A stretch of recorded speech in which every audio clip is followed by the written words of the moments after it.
Good afternoon, everyone. This is Julia Benini calling in from Barcelona, Elisava. Hi, Julia. This is Terence Finn from Johannesburg. Just checking that audio is working. Hello, people. Very nice to see you all here. It's a pleasure, is it? Wow. We have 77 participants, so a lot of people here. So it's very important. I think that is the biggest conversation in Desis ever. So thank you for coming. And I would like to ask you, please, because we need to produce a news later, for you to check to put your name or institution in the chat, so we can keep records of who is participating, so we can also please help us to produce some news of what is going on here. So thank you for joining. And have you seen our program? We will start with, this is welcoming already for us, as you know. I will ask everybody to close the microphones when they're not speaking, because this is very important for us, please. We have some sound, as we are many, please don't forget to close your microphones. So please check your microphones. If they are all closed, please. And yes, thank you. So we open up and close the microphones when we are speaking only. So we will have today, our program includes this welcoming part, that is, thank you for coming, and Desis coordination is trying with ASIO to create opportunities for us to exchange informations about what we are doing in our Desis lab, and also get inspired for each other in actions that, please, microphone. Please close your microphone, everybody. And so thank you for coming. And then we will start today with the following program. As you did, we'll do an introduction, and we will just have some ideas, initial ideas. These ideas have been published also in our website, so you can check it. Then we will have some very short presentations, and how we're gonna do it. We have some people, we ordered it in the chat, the order of people presenting. I will put this in the chat. Please open up the chat section to have some feedbacks from us. And we will call the assigned people to present, and we will ask them to keep really in the 5 minutes, so we can manage this. And you can share your screen, so we can see your presentation if you have one. But it's very important for us to stay on 5 minutes, okay? And having all microphones closed when listen the presentation.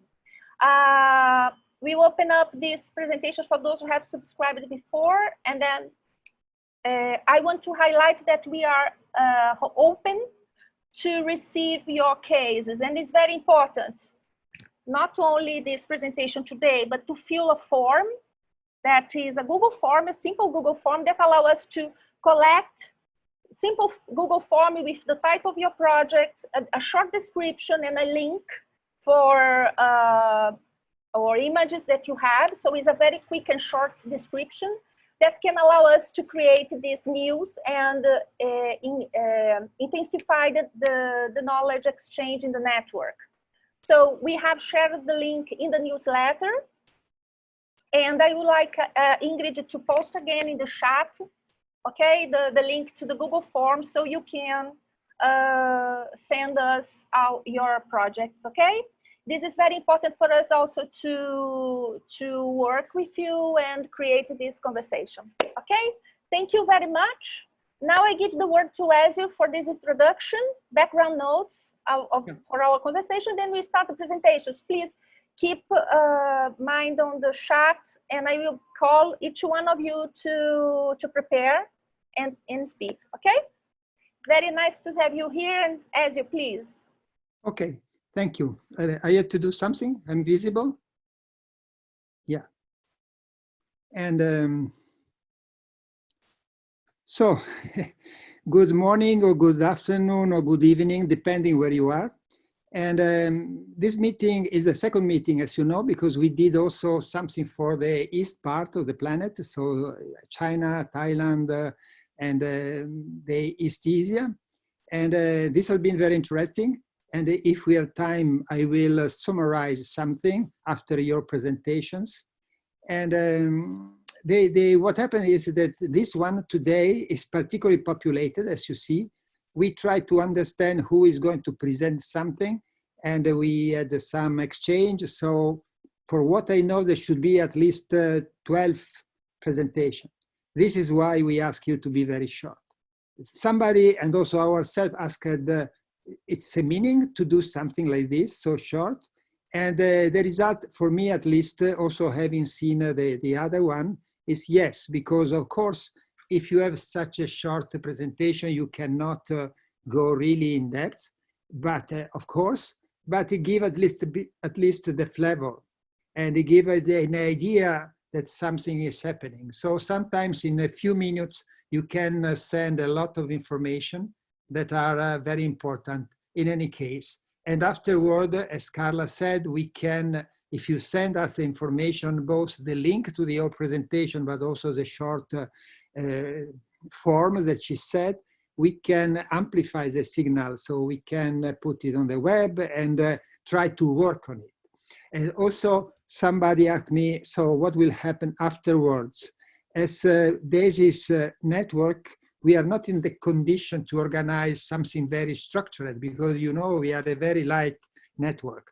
But we offer together the opportunity to meet and to make something happen together. And we already have, for instance, in the East meeting, we have seen a coordination in between the Chinese school that create a kind of a project together. And afterward, they are preparing an exhibition, and we will talk afterwards. And also, I know that in between you, some of you started to meet and to create some platform, and maybe they will present it if they like it. So the idea is to start to have this conversation and to create the opportunity to do something more. I had prepared once a presentation, and I will show you only a few slides because as I said, we are very tight in time, but if you want, I am also the one that had the privilege to send a kind of message to everybody. So more or less, if you have a look at it, you know what I think. So what are my hypotheses and what I'm proposing for the discussion. So what I will do now is only to summarize something that could be helpful to create the beginning of a catalog of what is happening. So do you see the screen? Yes, okay. The idea is, of course, many of us are still in the emergency phase, but we are all working to imagine what could be the after this one. And so where we can start from to talk and to discuss what could be in general, what should happen, and in particular, what we, the designer, can participate. And I will propose two ways of discussing about what can happen afterwards. One could be called the lesson learned, and this starts from what we have learned during this emergency phase. Now, it's not, I will not go in depth, but for sure we can say that for the good and unfortunately for the bad, this has been the biggest experiment of social innovation ever happened in the planet. So because having 1 billion people or more closed at home with the way in which this happened, it's a social innovation. It's a way to organize something in society that never happened before. So in this, we have economical, psychological, cultural implications that have to be thought. So what happened when something like this happened? And given that the transition is how to move from this condition of emergency towards something else that we can call the new normality. And of course, in between us, we know, because I would say new, because we think that we have not to go back to the previous one that was so unsustainable. And in any case, the new normality will be not similar to the previous one, because what is happening now is going in any case for the good, and unfortunately also for the bad, to change the situation. So what we learn and how we can shape the transition on the basis of what we have learned, and also how this at the end will contribute to shape the new normality. But at the same time, I think that we have also another way, very designerly, to work that is complementary to the first one. So given that we don't want to go exactly where we was before, so we have to have ideas on how could be something that we would like to be like the new normality. And if we are now to help in shaping the transition, we should have an idea of where we want to go with this transition. So this is to reinforce the vision and the scenario that we have about what could be a more sustainable, resilient society, and how we can introduce some element of this future in the transition that we are preparing now. And when we talk about the normality, the new normality, there are two elements that can build it. One I call the drivers, and what is the vision. And I will not go in depth in this, but the drivers is what for sure is changed. I give you only two examples that are very strong and clear. Something that is changed is the whole, not all the human being, but a billion or several hundreds of millions of people have done a kind of intensive training in working online. And this, I think, and many people think, in some way will remain. Not exactly as it is now, but once so many people start to use this technology, they will use it.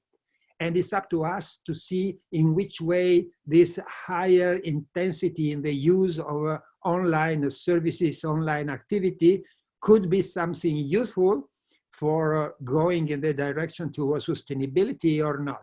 And the other thing that we have learned is about resilience. So the situation in which has been easier to face this difficulty are the one that in a way or the other, the society is more resilient.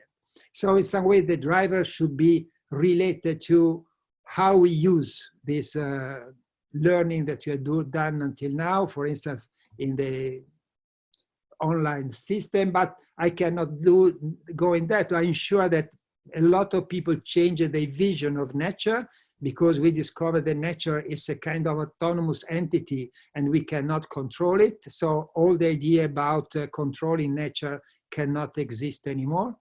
And also the idea, the neoliberal idea that the market can solve everything, because we see very practically that the market fail.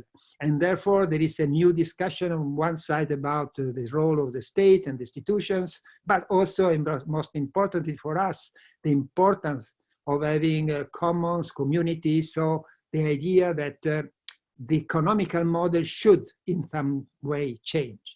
For sure, unfortunately, we cannot say that it will change for the good, because all these drivers of change can also bring toward very dystopic future, but we are here to try to avoid this idea. So to conclude, this is what we have to learn. So we are looking to what we are doing and doing something, not only for the sake of what we are immediately doing, but also to have material on which to have some reflection and have some ideas. Until now, the mapping of what you are doing, I know a little bit because I thought I spoken with many people, could be summarized in design for emergency. That could be sometimes product for care, so mask and other medical issue, or services to help people in difficulties. We have the one that are already working on design for transition and are services for treatment and prevention. So how we can organize the phase 2 to avoid the restarting of the pandemic issue. At the same time, we have a strategy to regenerate the economy and the social fabric after that it has been broken in this way. And afterward, there are some people that are already working on the visions.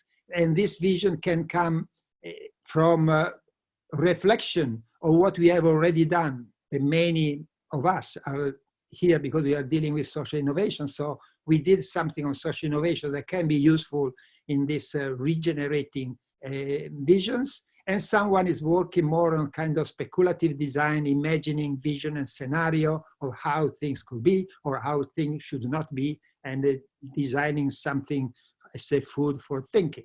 So this is more or less, I think, the first structure that we could try to give to our presentations. And afterwards, there should be the reflection, I repeat. And for me, but this is discussable, and we have to find another way to discuss. There are a lot of different topics that can emerge from the discussion.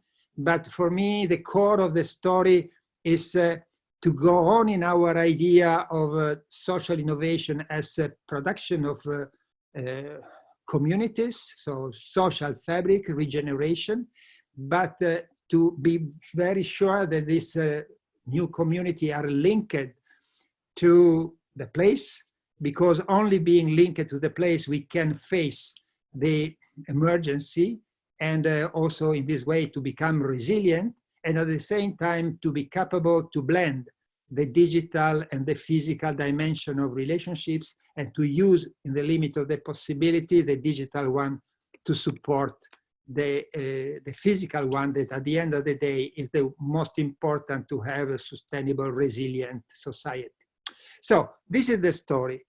Our proposal was to ask you to talk, to present briefly, unfortunately, as I said, and I tried to cluster a certain order, and we try to see if it will work in this way. So I leave again the floor to Carla, and here we are with your part. Thank you. Thank you, Ezio.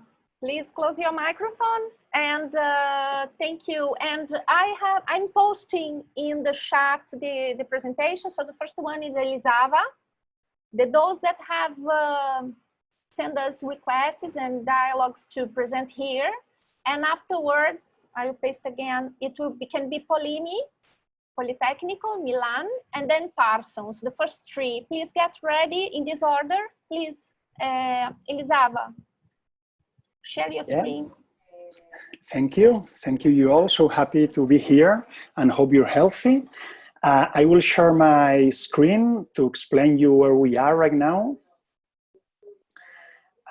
So the fact is that we were already trying to open a collaboration with Politecnico di Milano and Parsons, New York, thanks to Ezio. And then we jumped into this emergency in which looked like this connection was not only by chance, because there was an emergency in Italy based in Milano, then an emergency in Spain, mostly based in Madrid, but also in Barcelona, and then it moved to New York.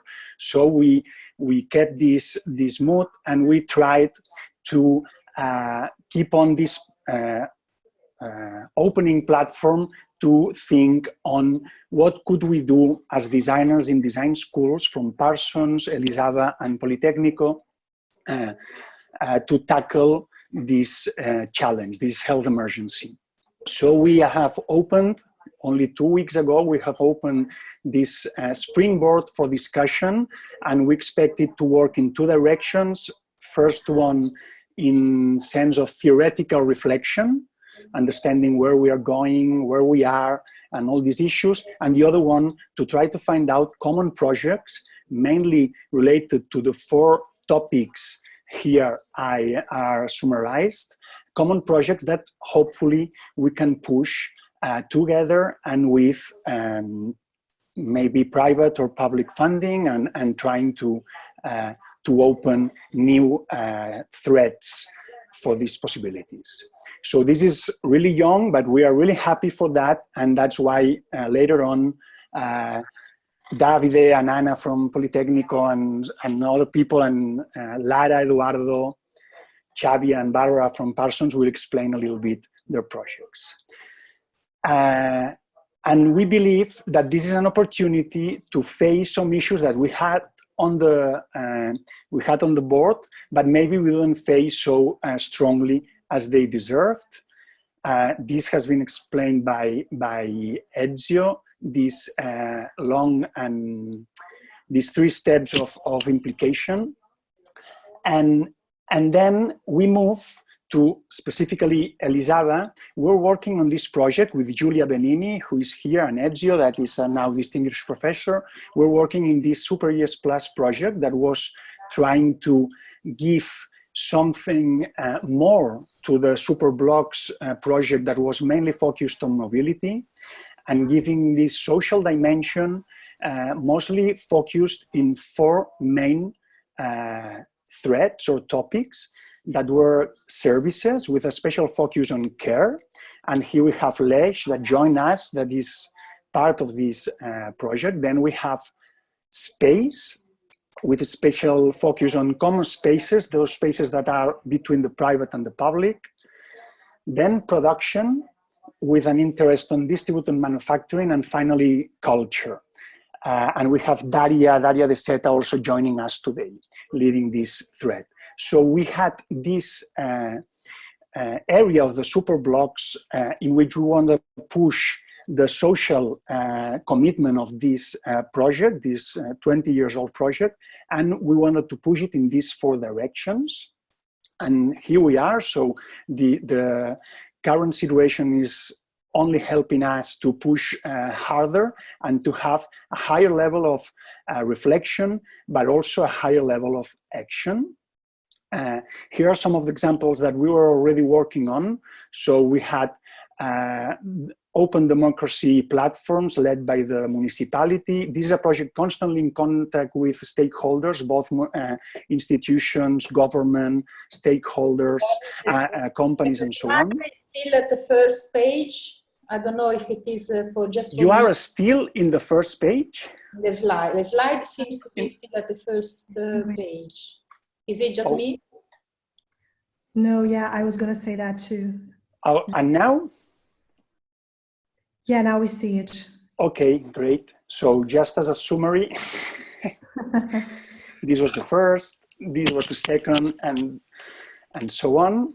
These are the 4 topics we want to highlight with Parsons and Politecnico Milano to push this challenge that we're facing, that I expressed.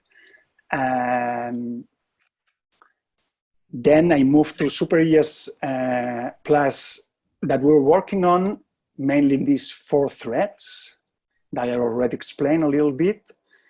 And then I can share this presentation later on with Carla for her to spread it to all of you. Here we have some of the examples. This is one we work with a municipality with Open Democracy Digital Platform. This is one related to production, distributed production and Fab Labs. And this is one project related to this idea of common spaces between private and public in central Barcelona. And right now, and I'm also happy to have both students here also joining us, we want to explain 2 projects that are already happening and that are living this transformation from what was expected to what has to be done dealing with the current situation. One is related to BA in Design and is led by Daria and myself, by the student Marjanet, that is working on this in the platform Design for City Making that we've been pushing with Ezio for 3 years.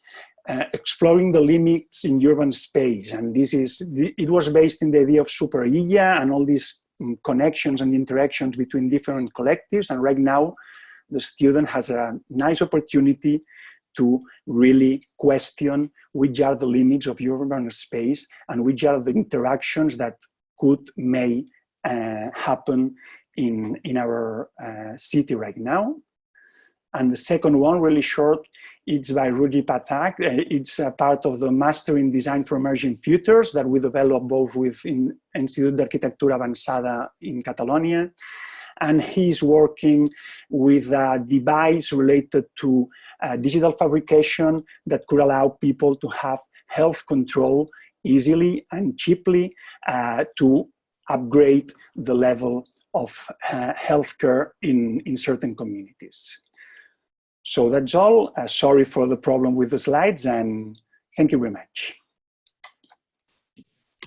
Thank you. Thank you. Davide. Hi, I'm here. I'm trying to, hello. I'm trying to share my desktop as well. Down, yes. Yes. And here we are. I will be a little bit shorter. We have divided the presentation in two parts. So it's me and Anna who will speak later. And we are going through these two projects that we have been developing before the COVID-19 spread out. And we are trying now to redesign it in order to be ready for the new normal that Ezio was mentioning. So the first one is about this living lab in a kind of vibrant neighborhood in the city of Milan called Nolo, where we have been working in the last 5 years back to back with the local community that is pretty proactive and reactive to our stimulus about the designing a solution for innovation in the neighborhood itself. And we explored a little bit with them and with lots of students in the last years, the topic about what is a living lab and what a living lab could help the neighborhood to improve some quality of the public spaces, but even in quality of the everyday life. And so we create some scenarios for the future of the neighborhood itself, and we have the chance even to get a physical place, kind of off campus of Polimi in the neighborhood, in a local municipal market that is an indoor market, pretty abandoned. And so we asked the municipality to have a space for free in order to establish this living lab physically there. And so we are pretty ready to start in the last weeks. But now we have stopped everything, and we are going to start I mean, as soon as possible. So maybe within the end of the year. But this stop allowed us to redesign some contents, even about what this living lab will be about. And so together even with Virginia Tassinari, that is doing the postdoc in Polimi, in the last year, we have developed what is called the neighborhood dictionary. So we started to talk with people around some keywords that are at the center of the debate in the neighborhood. Meaning public spaces, meaning collaboration, meaning enthusiasm. I mean, a lot of things that people are discussing around the neighborhood. And we are redesigning this vocabulary that could be container of future possibilities of designing output for the neighborhood according to what is happening now. So including new words into this dictionary that are fitting more into the reality that we are living today. And so we did this work together in the last weeks before we were locked down in our houses, and we are going then to go on with the additional words about that. So I leave the words to Anna for the second part. Hello, hello everybody. Happy to be here with you. I'll be super short as well. Let me see if I can share properly. Okay, so this is another project that we have actually already ongoing, but at this very moment, we think it is in the right time, in the perfect time, and we felt like, okay, we have to reorganize and reorient this a little bit. It's a project that is a typical case of combination of different stakeholders in a kind of complex between public, private, citizen, entrepreneurs, and policymakers. And basically, the name is La Scuola dei Quartieri, which is the school of the neighborhood, and it's a 4-year project. Now we are at the end of the first, almost a little bit more than the first year. And the idea of this project is to build and disseminating a kind of entrepreneurial culture in the inhabitants of some target neighborhoods, and in particular social entrepreneurial culture. So the idea is not just to create, initially was not to create a kind of incubation program as many others. This project is funded by the municipality, but instead was really to raise a little bit the capability of the people to be entrepreneurial and to think about the neighborhood and the city. Technically, it's organized around 3 cycles of mobilization, call for ideas, selection of ideas, blah, blah, blah, up to the creation of a real prototype. And I have to say that there is money and good quantity, good enough to make things happen, like 25,000 euro per each group. So it's not that few. And this is the typical situation. In every cycle, the call is launched. There is initial work with the people with good ideas, and then these ideas are submitted formally and come to a kind of second stage. And then if they enter in the second stage, they start this kind of focus training in order to get ready to be founded and then to make the prototype. Okay, very beautiful, but in this very moment we decided, and this morning we had a kind of 3 hours meeting with the public administration. We think it's the moment to really rethink the kind of targets, the kind of contribution that this project can provide in the reconstruction of our society. And so what kind of people could make the difference, what kind of needs are emerging, what can be relevant, what kind of ideas actually we need to sustain and how. And so I stop here, but so we are right now in the moment of reorienting a little bit our search for innovators in order to be more impactful in this situation. Thank you. Thank you, Polly. And now it would be Parcels. Do you have something to share? Oh, hi, everyone. Hi, Carla and all friends. We are going to go very short, very briefly. Let me share my screen.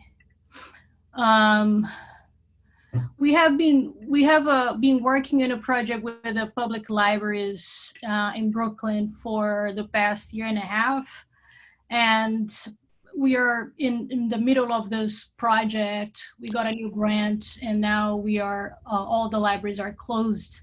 So we are clearly trying to understand, what are going to be the next steps, and how can we build upon the work and the findings we had in the first 1.5 years of this project, and what will make sense to do next. So one thing that we've learned from our engagement with the public libraries in the last 1.5 years is summarized in this. Sorry, Lara, because it seems like when you put the presentation on, the slides are not progressing. So it's just one slide, Albert. I'm not gonna. Okay. Sorry. Just one single slide. Oh, now I. I can show you more images. We're talking about 60 public libraries across the borough of Brooklyn, and how the main learning we had about them is the fact that they become this site of radical hospitality and community hubs, and offering a number of things, a number of services that go much beyond borrowing or lending books. And structure in this way in terms of the patrons of the libraries as infrastructure, the library itself as a social capacity in society, in the neighborhoods, and the role of staff that really emerged as some critical to the work that it's done and how people are welcome in the library. Now we're pausing this work because the libraries are closed, and our students, we're trying to imagine scenarios for reopening. There is going to be a lot of people looking for jobs, and the libraries already were a place where people would go to do that. On the other hand, there we expect the lack of funding, or much less funding from the public government into the libraries. So, and the third element here that we're seeing is that the rise of mutual aid networks happening in the city, as I think it's common and it's happening in around the world, in many cities around the world, people helping each other. So we try now to see these elements together and try to be intentional about discussing possibilities for reopening.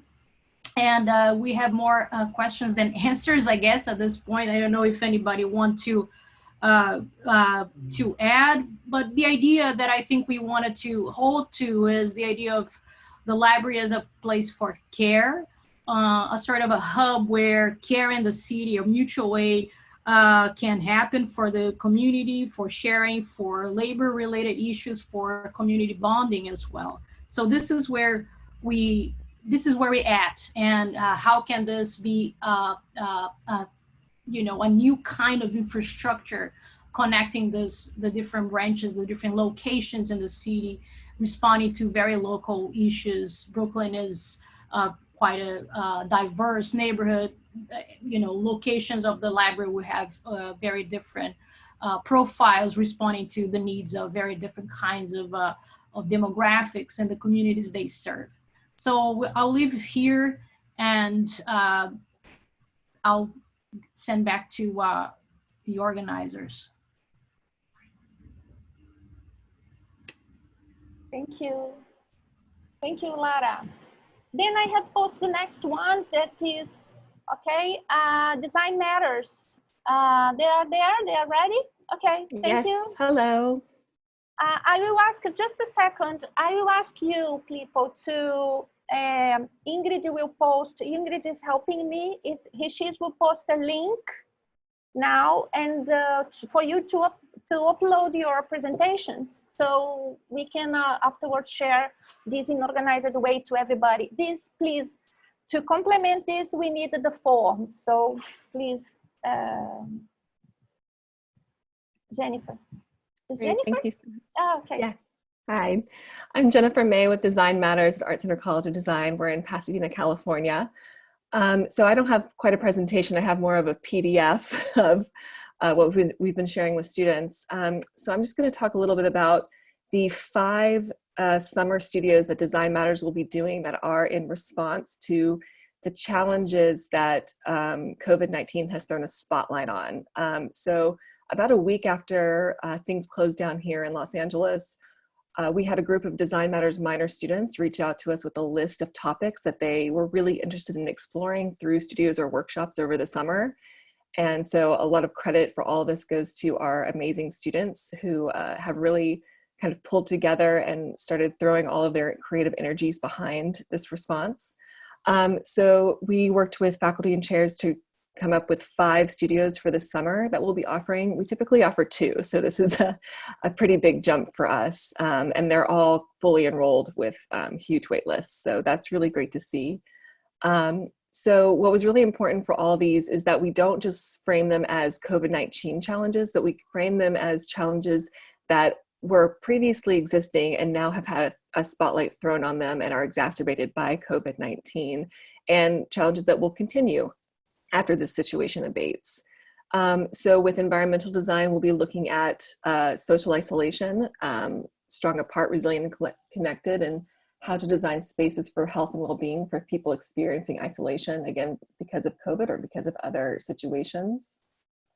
With fine art, we'll be looking at the cultural capital and access. So how do public spaces build cultural capital, and how is that cultural capital affected when you cannot access those public spaces?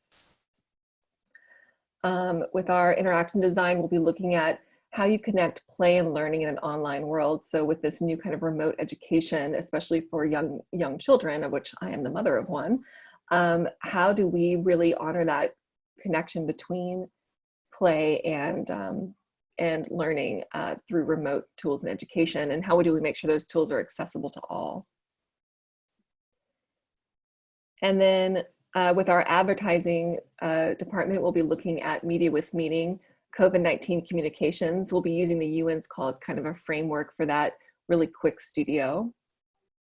And then finally, with our product design class, we'll be looking at, we're going to be working with some former engineers from JPL on a rapid test unit for viruses This one will be focused on COVID-19, but it was actually originally prototyped for Ebola. So the hope is that this rapid test unit could be used in the future for a myriad of other viruses that might arise.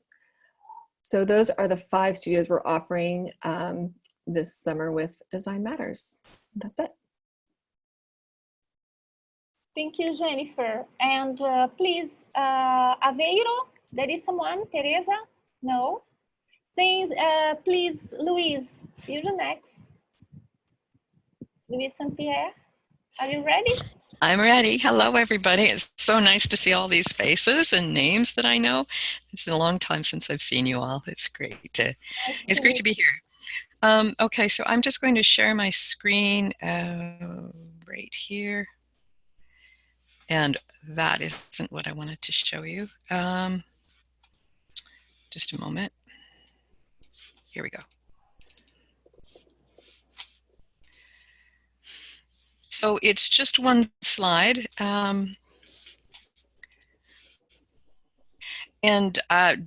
To make the point for all of you that what's happened at Emily Carr is that we have a number of different research labs, and the crisis with COVID and then the initiative from Desis has created a motivation for us to reach out to all of our sister labs within Emily Carr. So what I've done here is collected a number of projects really quickly that are between labs, between places, that now are allowing us to collaborate within Emily Carr.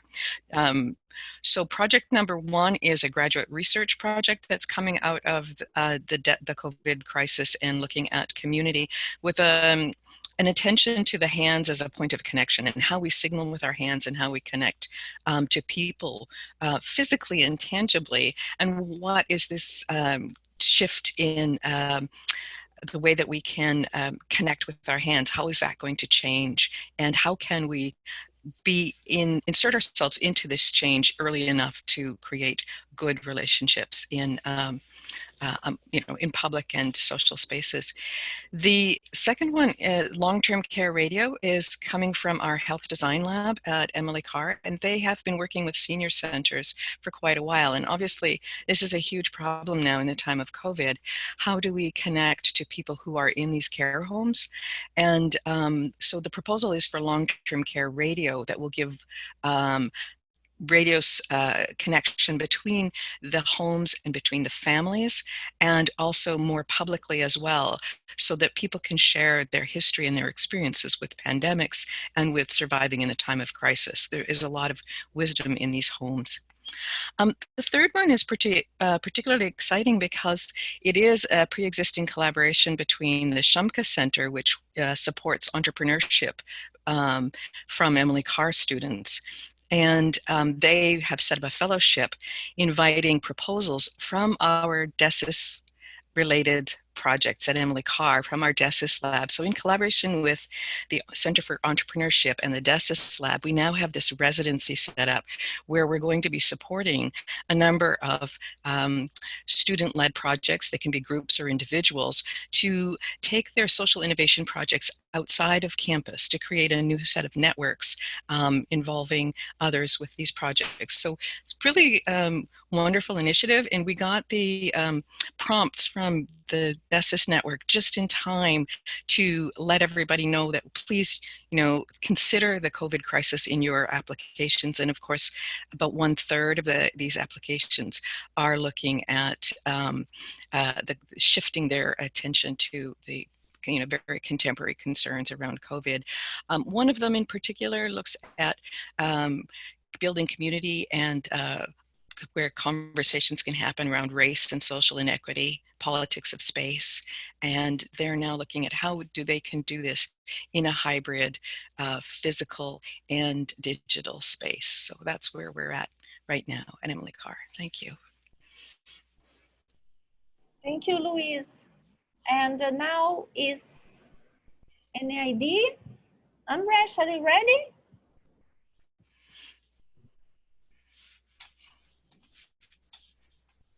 Are you there? Okay, we can invert this and go to Adam. Adam, are you here? Are you there? Adam? Okay. Yeah. Okay, Adam. Hi. Hi. I don't have a presentation, although I am throwing some images onto a keynote as we speak.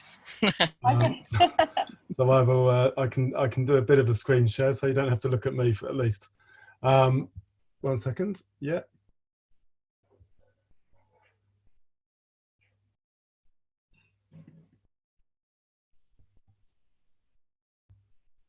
Can you see anything?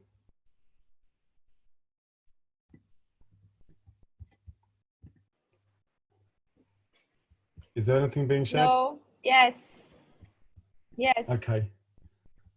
So really, I was just going to share with you some of the activities that our colleagues at University Arts London are getting involved with at the moment. Listening to some of the framing that's just been provided, I guess we can try and talk about them from the perspective of emergency, transition, and new normal. But to start with, there's a couple of projects here which are really sort of related to emergency, so just emerging in the last few weeks. This one here is CSM Loves NHS is the name of the project. It's being delivered by Una O'Hagan and the CSM Foundation course. It's basically sharing open designs and calling on students at home with sewing machines to make scrubs clothing for people working in hospitals, because we don't have enough in the UK at the moment. So there's open designs there that people can then make up, send them into Una, and she basically moves them on to the hospitals and the doctors that need them. There's a similar activity around sewing face masks, mainly not so much for medical use, but more for people's use. And again, this is really to occupy people in their homes as much as it is to... Adam, I think the screen doesn't work. Oh. We just see a white line. Oh. Apologies for that. Okay, it works. Yeah. Then also, this is one of my colleagues in the Public Collaboration Lab, where we work all the time with our local community groups, Somerstown Community Association and others. These guys are leading sort of a volunteering effort locally. It's important that people are able to verify the volunteers before they go to the homes of vulnerable people. The community centre and colleagues have worked out how the sort of this basic service needs to operate, but then it's been visualised so that it can be understood more easily. There's one for online and another that's a poster that goes in the window of the community centres showing people where to drop their documents and how to pick them up again. My colleague Lara Salinas and the MA Service Design students at London College of Communication have done a whole range of, they've taken all of the mutual aid advice that's coming out of the mutual aid groups, and they've basically visualized it and created and made all of these visualized mutual aid advice documents openly available to all the mutual aid groups in London and the UK, who are then able to pick up on those and edit them in the ways that they want. Also, we've been working for some time, similar to our colleagues there in Pelimi. We've been working some time with a place called, on a public innovation place called Make at Story Garden, with our community and council partners. And we've had to close that space because of social distancing and lockdown. And so we're in the process now of transitioning it online and transitioning a lot of the activities that are programmed through the space into remote delivery. And sharing that, we're creating different versions of that. One that operates at a hyperlocal level as Make, one that operates at that's led not just around sort of the creative collaborative activities, but more broadly to connect the neighbourhood. And then a third one that's being generated at a cross-borough scale to help VCS voluntary and community sector organisations to collaborate in response to the crisis. That's as far as I got with the pictures, but there's a couple of other examples to mention. One of them was an ongoing project that was being delivered by the Public Collaboration Lab, where we had product design students working classic Desis style, working in collaboration with a community centre youth team, so Somerstown Youth Centre, and the makerspace and the local market. So co-designing products that can be manufactured from waste material in makerspace and sold on the market stall to raise income for the youth centre. It was meant to be delivered in the youth centre, but then we had to pivot it when we were in lockdown. So they created it and transferred it onto a design challenge via Instagram, and crowdsourcing responses to a design challenge set each day. Then the students are responding to this with the open designs that can then be made by the youth in the makerspace to sell on the market in our local area. But because Instagram is not geographically bounded, it means that we can open up the final designs to any youth centre with any makerspace and any market. And now it's taken on a more serious position because revenue streams for community organisations are very badly affected by the crisis. And so actually being able to create and sell products through Camden Market, which has quite a heavy footfall, may be quite a useful, more strategic thing to be happening other than putting pocket money in the pockets of the young people only. In addition to that, there's infrastructure in projects more broadly where we're working with the council's community response team to look at the challenges that the voluntary and community sector organisations in Camden are facing around food distribution, volunteer vetting, and trying to support them in scaling some of the solutions that are being generated. Finally, the Social Design Institute, which goes across University of the Arts London, is developing streams around designing the post-COVID world, inspiring and building creative capacity in communities, encouraging and mapping design experiments, and sharing our existing research that's useful to people in this moment, and also showcasing some of the UAL work. But the main ones are encouraging and mapping design experiments. So our colleagues are currently filling out the forms that they'll contribute to Desis. And this piece of work around designing the post-COVID world, I think the new normal would fit well with that. That's enough. If there's any conversational questions later, I'm happy to elaborate further. But yeah, these are just some immediate responses that are happening at the moment. Thanks. Thank you, Adam. Then now we have Amresh from India. Please, Amresh, can you share your screen? And yeah, well,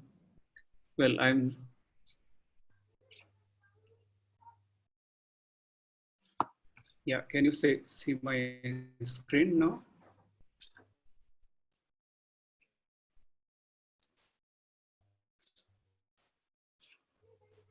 Yes, we can see. Yeah, here. Right. Thank you for giving me an opportunity. So this is from India. So this is called National Institute of Design Desis Lab. So I specifically said particularly this project's majorly on the line of COVID-19 fight, how India is fighting, NID is fighting. So basically, the whole institute is closed. It's a 40 days lockdown, and everybody is working from home right now. So all the institute is working towards the government, and a lot of NGOs and NID is also working for different kinds of hackathons. So we are quickly generating with the government within 24 hours, 72 hours, we are producing a lot of different ideas. And so with that, I have some of the very interesting student self-driven projects.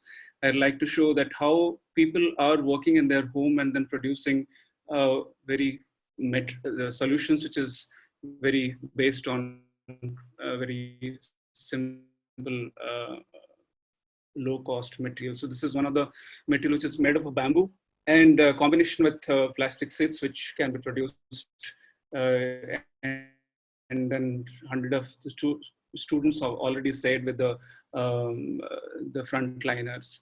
This is another kind of project, which is a very small solutions, but it is giving a lot of good opportunities to fight with the frontliners. So this is one of the students who has also worked with the trash bag, which is coming from different kinds of gloves and jackets. So the next is how we are working with the COVID-19 is one of the NGOs who is doing the hackathon. Around 3,000 participant people have participated all over the world, and we have worked on 5-6 different categories. One is healthcare, medication, social life and welfare, industry and tourism, research and development, and open innovations. That's how we have worked on. So ongoing project, what we did is, so one is the COVID-19 is also giving birth to different kinds of issues in India, especially the layoff happening. There is a huge chunk of people who are now unemployed. So how to try and get connected with those and then producing certain kind of mass. So what we did is we try and train some of the unskilled people nearby villages. We are helping them with the facilities what NID has. And then we are also producing a mask in a larger quantity to share with the local communities. And the next is we have started this project because India has a very different economic system. We are working on the craft. Craft is one of the major categories where it is producing good amount of local solutions to it. So what you're doing is we started with the Craft Future project, but now the whole idea has changed. The COVID-19 has given a very different dimensions to it. And what we are doing is we are trying to understand how to look at, if you're surprised to know that 80% of the population in India will have mobile access and internet access. So what you're also trying to understand that how to look at the craft communities, we can connect to the creative education through online, how you can connect to the huge chunk of people. The second is we are trying to understand that how the health and hygiene factor in the village industries, how we can connect them and then produce economic generation. And the third is we are also trying to understand that how the sustainable living in the new dimensions, where if you look at the whole idea of Ayurveda is actually to improve the qualities and the health fighting, what you call it as the health is fighting with the viruses. So there are certain food habits we have, which is actually giving an opportunities to fight with different kinds of anomalies. So basically, we are also trying and discovering those food habits and then how we can help them to can be helpful for the global community. And then understanding the tourism. Tourism is one other factor which is majorly affected. So how to look at the tourism in a new light? That is what another direction we are looking at it. So we did one project on equality. That videos I have, I think I'll post it in the group so that people can see that. So this is my last slide. Thank you so much. Thank you. So now we have Tianu, and it is, are you ready? Hello? Christine? Okay, so we can pass to Ghana. Ralitza, can you present?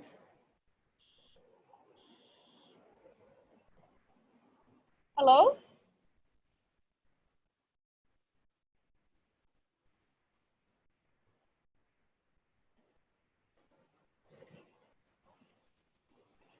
Yes, I can present. So I'm sharing my screen now.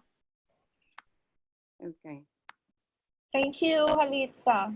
Sorry, I have not asked you before because I was waiting for Christine, but something probably happened. Okay. Thank you, Halitza. I will post the next ones in the chat. Okay. So please, I hope you can all see and can hear me.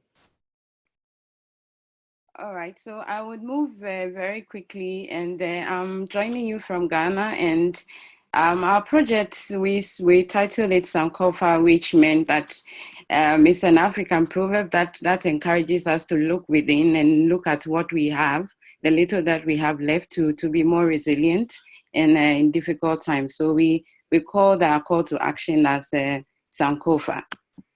Okay, so that's our university. And this was where we were. when we heard about the crisis, we started collaborating and thinking about concept to work on.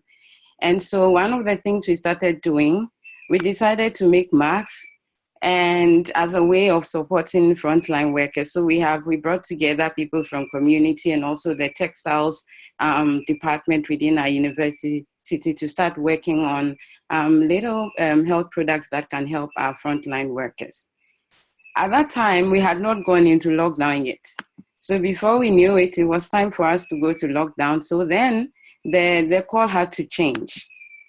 So I'm going to play a quick video for us to see Round two, fight.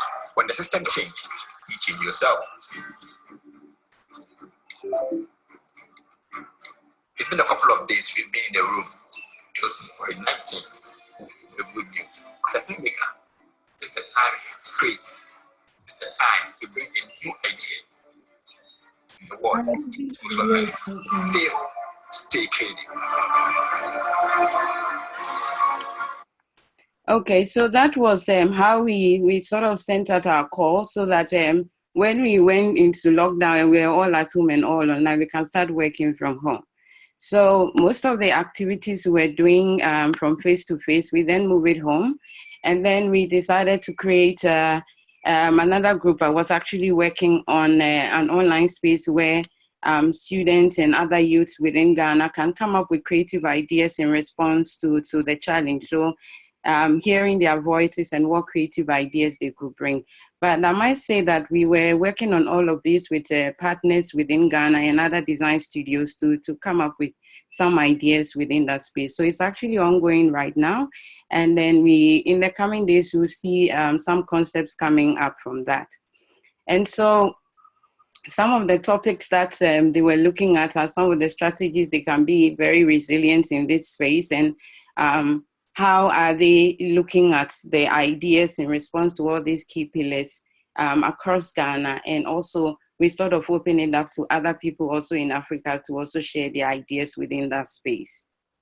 Then we went into some campaign messages. I'm not sure if it's a bit interactive, so I think the screen is black here. But I'll move on to the next. So these are some few campaign messages that also came up from the communication side of the project. So currently people are working remotely and coming up with ideas to address how we can look after ourselves within the lockdown situation. And also even after lockdown, some of the things that we can carry on doing. So I would play one quick video on some of the animation that has come out so far. COVID-19 is a viral infection caused by the coronavirus with symptoms such as fever, coughs, difficulty in breathing. The key to fighting COVID-19 lies in personal hygiene. Remember to always cover your mouth with a tissue or with a flexed elbow when you cough or sneeze. Dispose the tissue in a closed bin immediately. Wash your hands with soap and running water, or rub with an alcohol-based sanitizer. Remember, prevention is key. Be safe, stay healthy. Okay.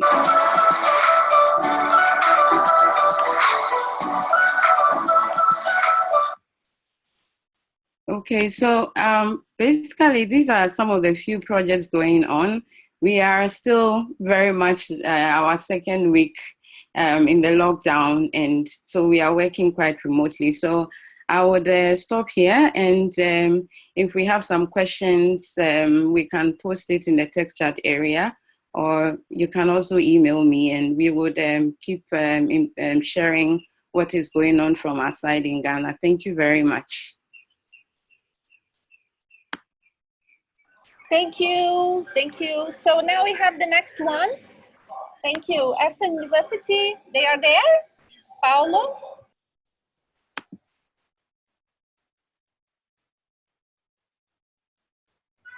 Benny, you can see the next one.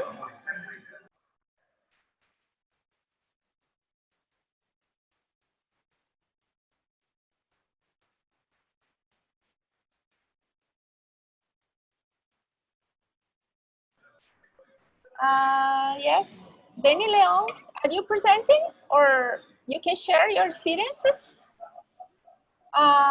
You can go next because I didn't have feedback from the Paulo, Eastern University, Boston, and Kirsten also from CMI. I'm sorry, this is Sarah. Hi. So Paolo Ciucarelli is actually not here in the call, but I can present the project instead of him. Please go ahead. Great.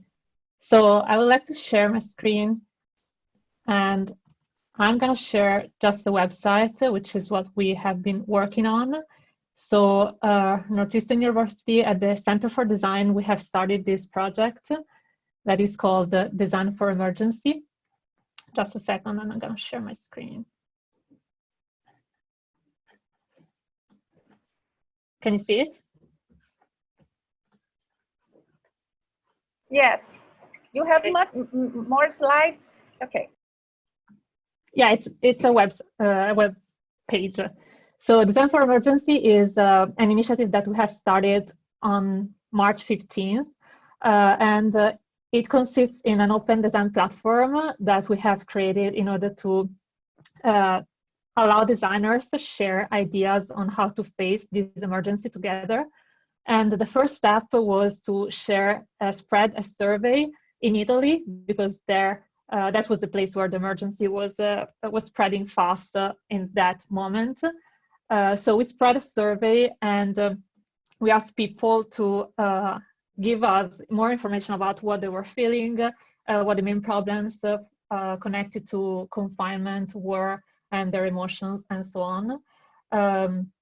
So we have collected about 1,900 responses so far, which is a very good number. And we have started analyzing the responses and sharing it on our website. So I'm going to show you very quickly. I can share the link to the website with you. So we have collected information about how these people are feeling and what negative emotions they are experiencing, and also what the main problems are. So finding a new routine, for instance, was one of the main mentioned one, and making essential purchases or receiving reliable information about what was happening. So it's very interesting to see the responses that we have collected, and the idea was to create a basis on which we could develop design ideas together. So we have published all these results. These are the analysis of the quantitative questions, but we also had more qualitative answers to our questions. So there are some interactive visualizations that you can see from our website, and you can see responses to these 11 questions. For instance, what do people miss the most of their life before the virus, or what makes them feel good? So you can explore all these data visualizations and see more in depth what people responded. So this is just the first step of our project. Actually, what we did after, so the next step is to create some design activities based on this. Just like one quick comment on this, we actually, after Italy, we created and we translated the survey in different languages. So we have now spread it in USA, in Brazil, in France, in Korea, and in Spain.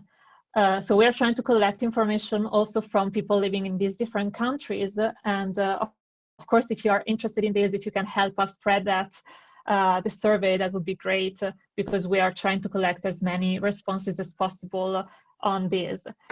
And as I said, this is just the first step, but the next one is to design together solutions. So our idea was to create an open design platform where we can share seed ideas, and we can find a way to collaborate with the developers or other designers or companies who are interested in developing some of these ideas.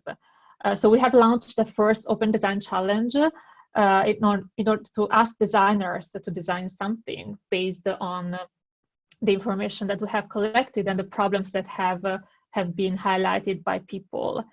So you can find the guidelines on our website on how to submit ideas, And we have collected a few ideas so far, and they are shared on our platform.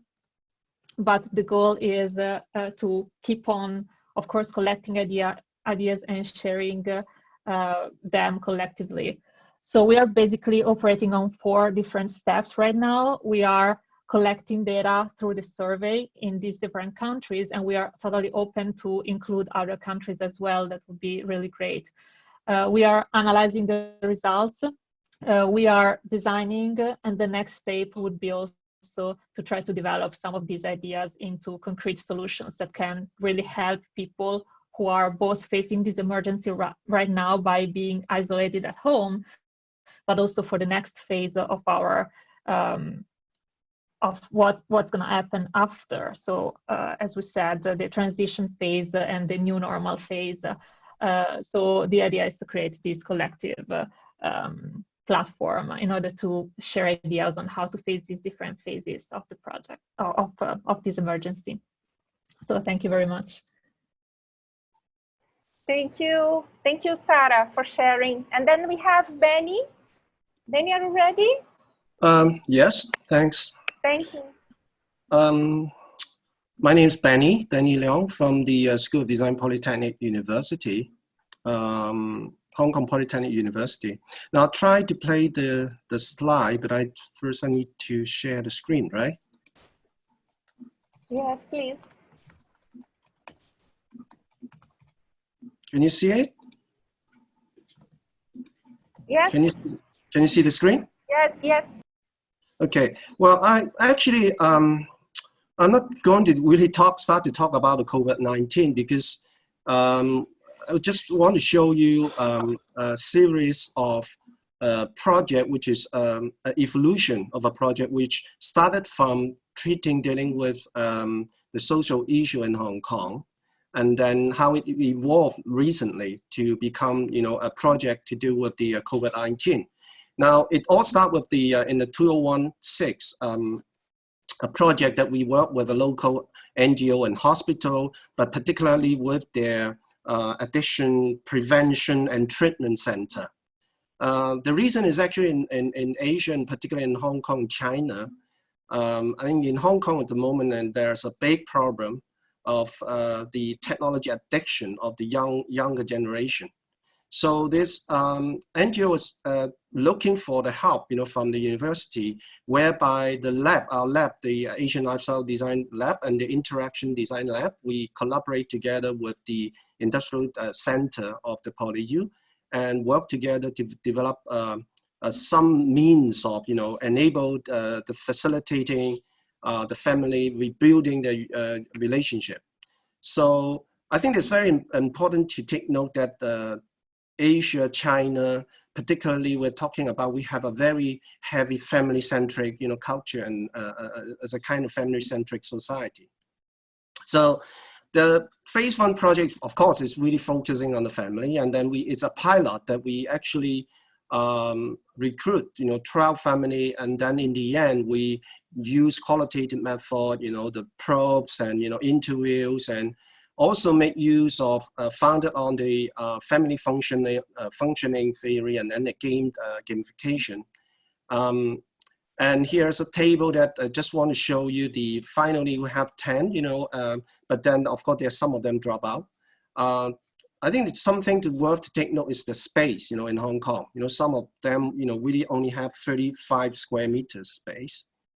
And based on the family function, we also, make use of the model and try to look into the different family in terms of the habit, the patterns of, gathering, interaction, and also how they, let's say, use, the internet.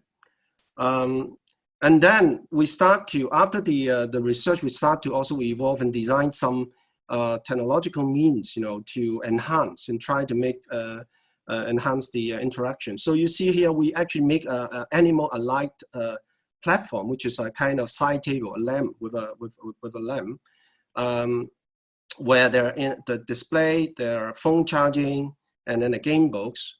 Where you see the sequence is like this lamp is actually inviting the family member to lend, the phones when they return to home to the platform for charging, then the animal get alive. Then after that, it would stimulate, activate randomly some sort of physical games, and with the game books. The game books actually store at the bottom of the devices. And then we also designed 6 stacks of game cards with 3 emphases in the mental or physical, but also bodily interactive sort of games. And so that is actually the first part of the project. We got a very positive feedback. So then we was invited to further on the, sorry. Sorry, can you hear me? Yes. Okay, yes. That we evolved to further the extended collaboration to increase the 90 household. And this time we would ask them to customize their own devices. And so we redesigned the whole device. We call it Lunar Land because of the story of a full moon, how it come about in, this is kind of a saying in China, that how a full moon means the roundup, the gathering of the family. And so there's a space for the family to create their own lunar land. So we actually organize a lot of workshops with a few families for one workshop. So we run at least 12, workshop modes. And then they've been sort of making with the facilitation and help of our research assistant and design assistant. So in the end, they actually take photos of this so-called self-created lunar land, and then they would bring it home. And we also organize an exhibition soon, for that. And together with that, the lunar land actually have a different way of anticipating family activity. We design hundreds family activity whereby there's 8 category of activities for them, so they could randomly select, based on the lucky draw, through the machine, through the device itself. And so after this project, the companies, the NGOs are very much interested in it, and so our partners, which is Kenny from the Interaction Lab, think about how to adapt this device to a mini version, and also try to produce 200 more and involve bigger amounts of families. And by doing so, we would like to adapt it for the COVID-19. On one hand, it try to keep the members together at home and try to prevent them to, overuse the smartphone or screen-based devices.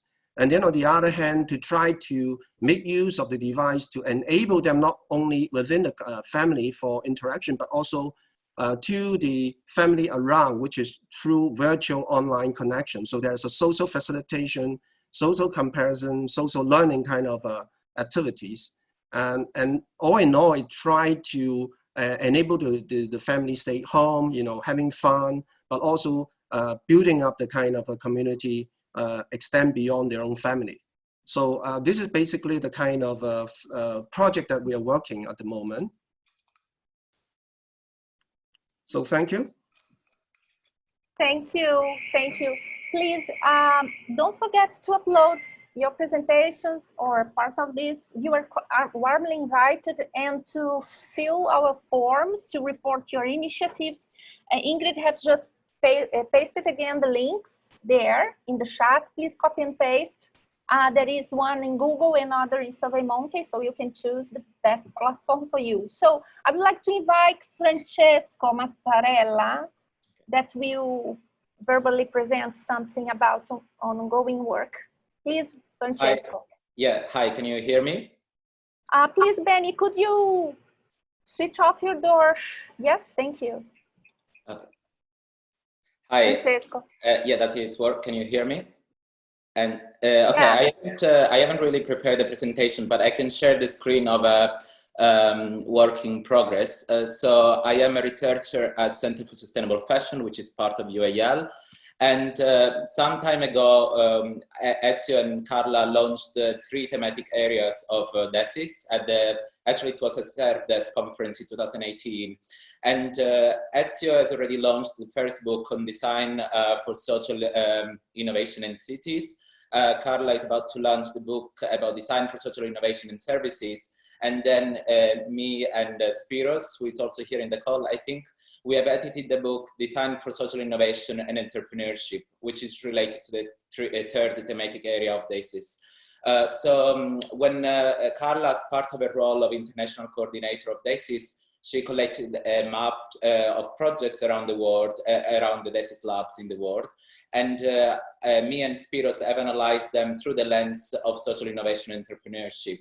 As well, we want to say that this map gathers together projects from which were developed in the past, but as well, we thought that they are still relevant as well to the current crisis. Especially this, our area, it's very much about making, and it can be applicable, as we are seeing today, also how communities are gathering together to make masks, or also new ways of digital inclusion. And this really brings a sense of conviviality, solidarity, and togetherness that are new values that are showing that we are going in the right direction, and together we can design a new normality, as Ezio said.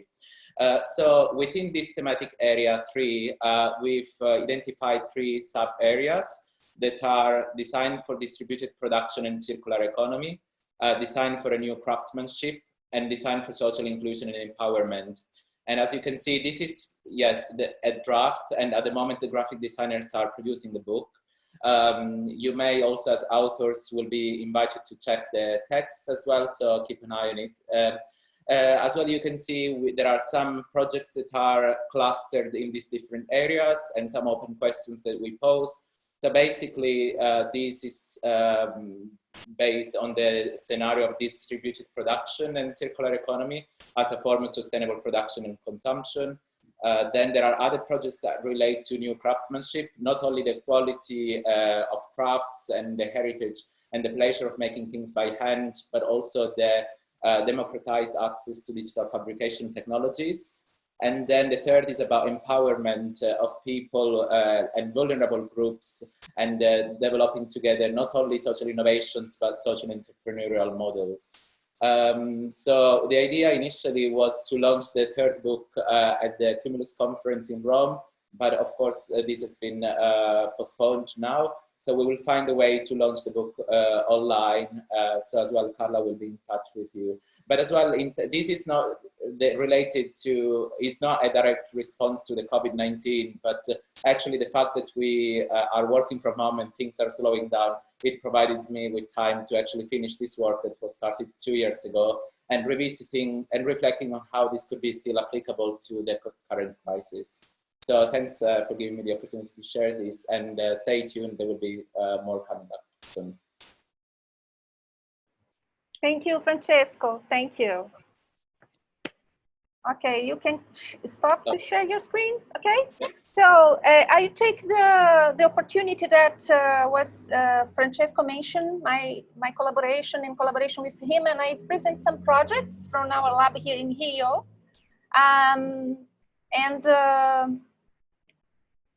You can see it. The universities here are closed, and we have the sense of urgency. And we decide to turn our projects, our current projects, quickly on the online version. And we got very inspired of the invitation of Ezio to say, how can we do projects? How can we continue the projects that later on could be like reinforcing our work in the city, for example? So we were working on work in this square. This is a neighborhood in Rio called Grajaú, and we are doing a kind of work there with developing co-design process in this public space. And this public space, as you know, is considered for us like interface areas on which different social economical groups meet and interact. So it was kind of building on this project, and we are just cut it off by this COVID-19 crisis and say, how can we shift this to a new situation?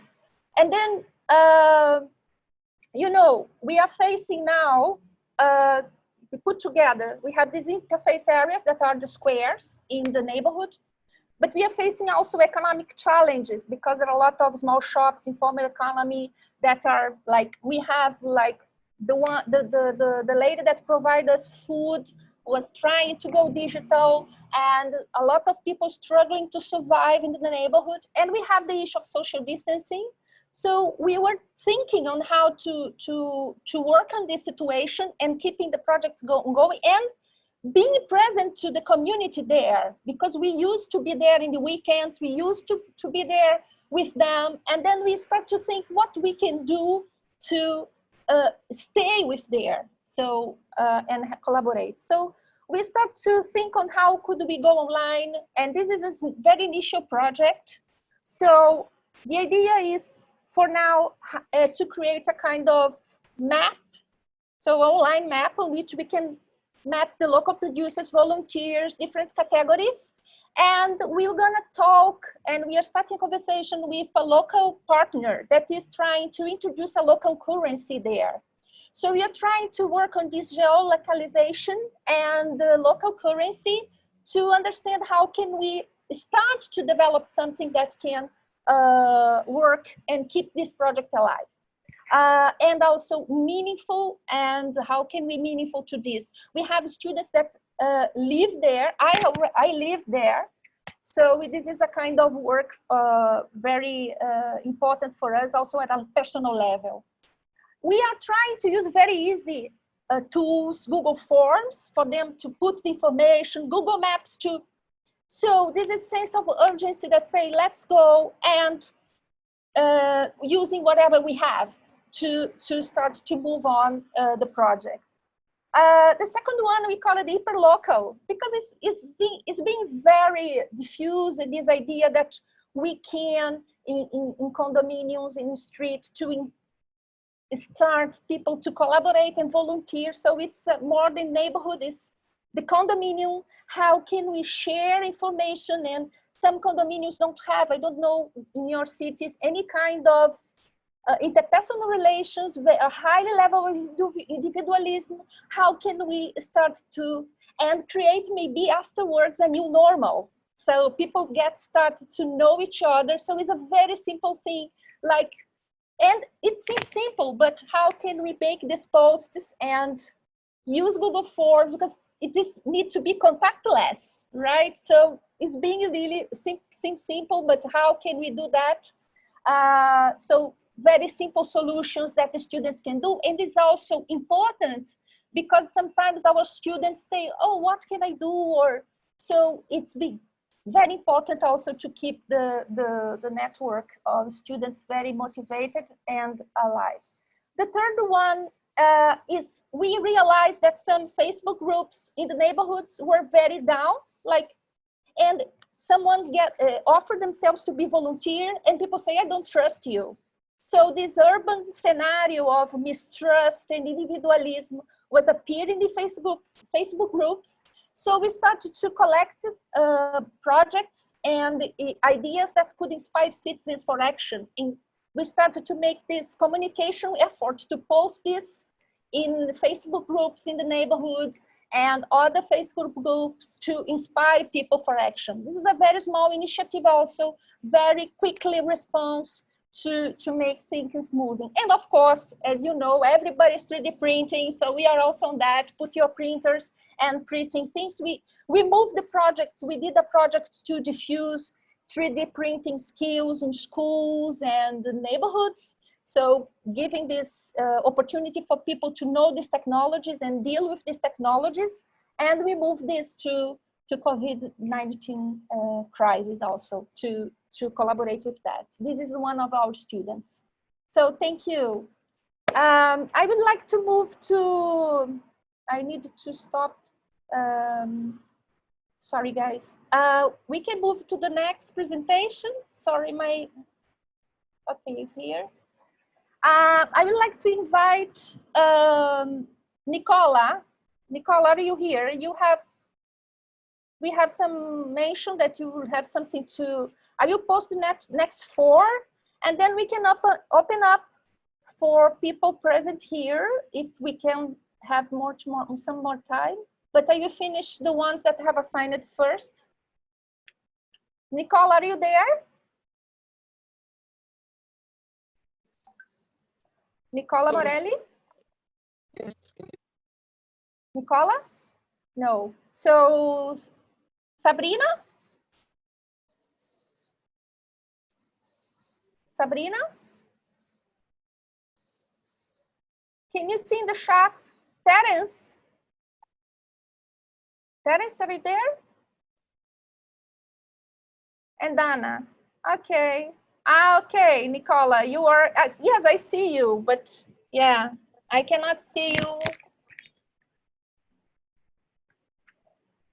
Anna, are you there?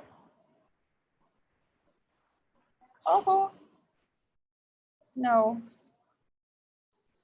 Okay. No one. I paste in the chat. There is no someone that are there that would like to share. Nicola, are you there? But nothing is happening. Okay, so we can open up for some people quickly. It's only 5 minutes. So I have some manifestation of 2 people that have something to share. That is Carla, sorry. Oh, Yana. Nicola says that he's here, but apparently we cannot see or hear him. Yes, I understand. And Nicola, you can try to solve this technical problem and I can call you later. You can. Okay, so please let me know when you are ready. So, okay, please, Nicola. And we have Rita. I will call some people. You can tell us here if you have something. We can keep some minutes for presentations that have not been mentioned before. So we have Rita and Daniela St. George and Rita Engler. Rita, can you share your screen and share your project, please? Are we ready? Yes, sure. Please. Let Hello, me Rita. share my screen. Let's see if it will work. It's down. Okay. Okay, let's go there. Let's start from the beginning. So it's really quick. There is nothing really settled. It's happening right now. Are you seeing my screen or not? Because I'm seeing just yeah. Yes. Okay. Yes. So go. What happened is that 2 weeks ago, the government decided to shut us down, also as everybody else in the world. We are saying that we should do something. So we started this project that the whole group called 1 million masks. And the idea is to distribute masks to the whole population. So we made posts like these that are on Instagram, on internet and everywhere. What's most interesting of this project that the artist is helping us, creating something for us so that we can just give it to everybody and everybody can see us. And it is something that is taking all the people from fashion world, the people from the society. We have the army that's working with us to distribute the things, and the masks that we are capable of producing. There are people donating things, that are people, everybody is trying to work. And what we can see is another mentality, like creating a new economy. Just on our discussions, we see that now people are much more keen in trying to help the small guy from the corner and not buying from the big ones. And you can see all this whole motivation going on while you're just putting on this project to make masks and to distribute masks to everybody. We go to the communities, we go to the old house people, we go to the hospitals, and we go everywhere. And we make different masks also. So as you can see, as a designer, we are creating new models that could be more comfortable than the ones that people usually use, and new ones. And what we are also using is that just trying to, like, asking everybody to produce their own at home, and whenever they do and they show us, we just put them on Instagram also, so that we want the whole population to start making their own masks at home and to count with us, so that we can be 1 million, 2 millions, how many millions we can manage to get of masks, so that everybody can have their own masks. We are also helping the ladies, because these ladies, they are usually, they do not have a salary, they do not have a wage, they are paid by the things they produce.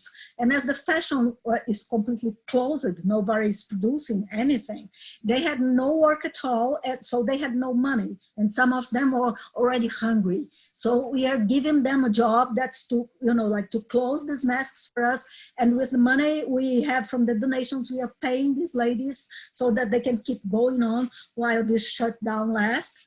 And this is, for example, yesterday we were in a hospital, you know, this is the lady with the masks that we have produced. Of course, it's just a little bit, we gave them more. And so we make this and we show the hospitals that we are working with, so that if other hospitals and other clinics need these, so that we can help them also. Yeah, and we also create things like that. So asking people, please, if you have to go out, go with your mask. Don't get out without your mask. And, you know, this is another lady working for us, and that really, they are very happy because, you know, they really were starting to have trouble to buy food, and now they can have something. And what I think it's most important is this new discussion that we are having when we are in group, that, okay, what does this change? What's the logic that has been changed, that maybe everybody should earn a little bit less, but more people could just share this money around. And that's it. Thank you, Rita. Thank you. Now we have Daniela San Giorgi. Can you share? Thank you. Rita, close up your sharing screen, please. Thank you. Yes. Okay. Okay. Okay. Daniela, please. Yes. My video. Let me see if it works. Right. I didn't really think that to share anything before, because I was just intending to listen. But then the presentation that Ezio did at the beginning made me think that maybe I could share just this things that is ongoing in a project that I'm collaborating in for mental health care. And one of the activity, like also other people like myself are doing, Davide Fassi and so on, we're doing this kind of labs, no? Spaces that are intended to create a different way to relate with citizens. In this case, they are labs intended for mental health care. So they are physical places in the cities, in 3 cities in the Lombardy region.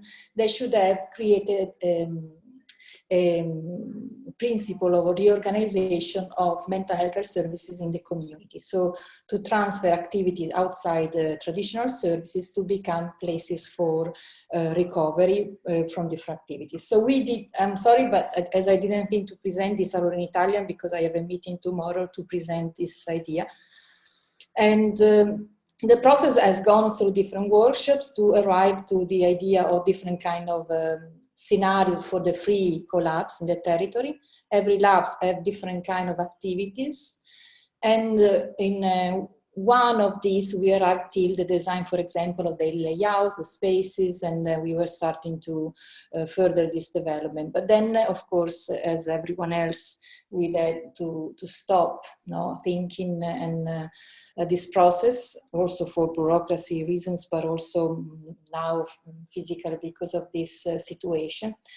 And so, because this is still very unsure how things will develop, and we are losing time for the project and an opportunity, we are actually thinking that, as Ezio Manzini was saying at the beginning, that we need to think about hybrid spaces. So mental health care is generally very low tech. Generally, it's not a sector like healthcare that are generally very transformed by technology. but there is a real possibility to think about an augmented kind of lab where we will have in the future a physical space. We can have a distributed space in the cities. We can also have an itinerant way of reaching out people in difficulty, but also we have, of course, resources online that we can use, like video conferences, of course, telephone, message, social media, collaborative platforms, and other things. And so, because then this evolution has brought already some people to start initiating some initiatives like a dedicated phone call, doing a group meeting on platform, transforming some initiatives in online like theater or different initiatives, trying to find a way to do them online. So we are actually thinking to open up and create inauguration of this space as an online space, not anymore as a physical. So we'll open up this collabs initially as an online model. But of course, this will bring us with a need to think about what is the organizational model of this place, and will oblige us to start thinking about the organizational model as well as the communication and so on, and to do an online opening. So I think this, I share this mainly because this situation, of course, is very difficult because patients and people working in mental health don't have necessarily the technology or the digital literacy and so on. So it's challenging to very quickly gain to right to a level where actually everyone can participate in these different initiatives. But it is an opportunity to think about these kind of places, and also an idea of community-based psychiatry that is also augmented through technology, because there are issues also about sometimes in a year services are closed, like during holidays, or there are situations of crisis where people don't want to go out of their home anyway, or there are situations where people live very far away and they can't travel, or they don't have the money to travel, or the solution. So somehow technology is actually a way to solve some of this. So thinking about a mixed hybrid, like Ezio was saying, or anyway, an augmented way of these kind of places, it is actually, can be actually an opportunity to think about, to transform the project. So I just wanted to share this. Thank you, Daniela. Thank you. Sabrina, are you ready? Sabrina Fontongi. Yes, yes. Thank you. Okay. We are still waiting, Nicola, and if he didn't show, if he do not show, we can start it too. Okay. So hello everyone, I'm Sabrina from Tongji University Desis Lab. So actually can you hear me? Yes. Yes. Okay.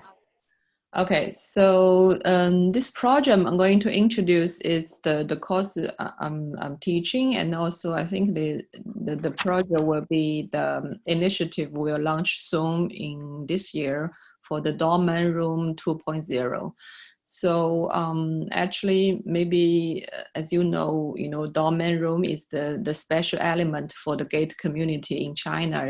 Is very obviously element in the local community. So it's like a 1 or 2 will be located different entrance depend on the community skills. So we take as this physical space as like a site for the placemaking research and the design practice. So actually the course now have 18 students, and then this student you can see in the picture is the only one in Shanghai at the moment.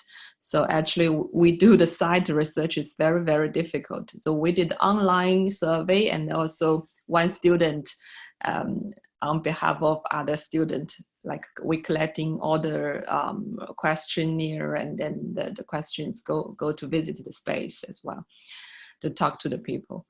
So yeah.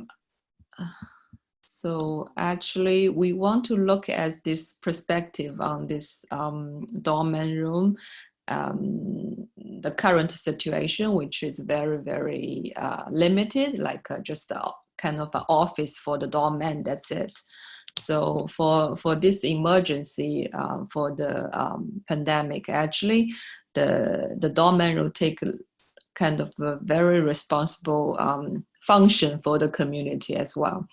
So now for the transition kind of a period at the moment, we are taking as this physical space for the future opportunity, and also maybe we can link with the local brand, the community service, because also I have seen the Parsons Desis Lab, they are talking about the community libraries. So a lot of this kind of community service could be linked to the doorman room as well. So, and also they link to the social interaction. So many kind of direction perspective we can develop. So now we are still working on developing at the moment. So we'll have some result by the end of the April. Okay, thank you. Thank you, Sabrina. Thank you very much. Then Nicola has managed to come back, and let's see if it works. Can Nicola. you hear me? Yes. Can you hear me? Yes, Yes. Nicola. Then Nicola, sorry, Nicola will be the last one for now, so we don't have any other contribution, and then we can start to the afterwards to the next session of our conversation and closing one. Thank you, Nicola. Yep. Very shortly, because also I don't have any presentation. It should have been in the other computer, but I had to change, and I don't know, my iPad now. What we are doing at Aalborg University and the Service Design Master is something that we started also, as many others, before the COVID emergency. And it was a collaboration with an architect studio called Gale Architects in Copenhagen. They were working on the livability of urban spaces, and we were working on a project to in collaboration also with Google, which was monitoring the air quality of the various parts of the city. The idea was to understand how we can generate service for orienting people, especially people with young families with young kids, to choose areas of the cities that are more livable, that are less polluted, and more livable for kids. This project, as I said, started before the COVID-19 emergency, and it is still progressing with the difficulties, of course, of students working from home. And it will probably be useful for understanding how we can orient or give information for people to choose areas of the city that have a better degree, better level of livability. And this is one relevant project, and another relevant project that is starting on Monday, and of course will be most probably very much influenced by the emergency, is a project called the Nordic Path, in which we are again monitoring the air quality of cities in Norway, Sweden, Denmark, and Finland. And try to create urban living labs in which citizens can actually try to understand those data and try to design or participate to the design of services based on data on air quality. Of course, both projects are mostly oriented on air quality, but since there's been a certain correlation between air quality and level of pollution and the diffusion of the virus, probably these, and also the density of people in the same place, probably those projects will be somehow touching also this aspect. And this is more or less what we are doing. Thank you, Nicola. Then we can move. Thank you very much for all presentations and very inspirational. And we are trying to move to this and going to answer this difficult situation. But it was a great showcase of initiatives and very good for us to have this opportunity here. You know, the next section of our meeting will be what's next. And I would like to share what our first idea as Desis coordination was to open up this conversation and to open up and collect projects and share projects. So sharing the news of what you are doing. So this is the initiatives that is also the Desis coordination is also in charge of to, what you are doing and how you can get inspired with each other, or how to intensify the knowledge exchange and mutual learning process about how to answer this challenge. So what's what you are doing? This is part of this conversation and the form for you to sign your projects. And not only because we want to showcase this and have news, but to create connections and to feed this mutual learning process. But in the sense of Desis we are also a collaborative network. So not every action comes necessarily from the coordination. So this is an opportunity for saying what we can create or what we can do more together. So I would like to give the word for participants of what do you think that we can do afterwards, or what could be the next step, or considering this basis that Desis coordination have created, this opportunity to discussion. Please, I give the word to you.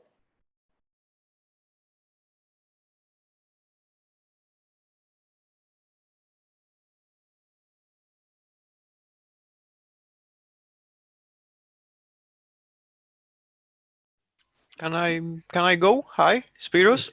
Hi, Spiros. Someone has to. For me, I think that it's a very hard time for everyone. My main, I think, the thing that kind of tries me on the inside is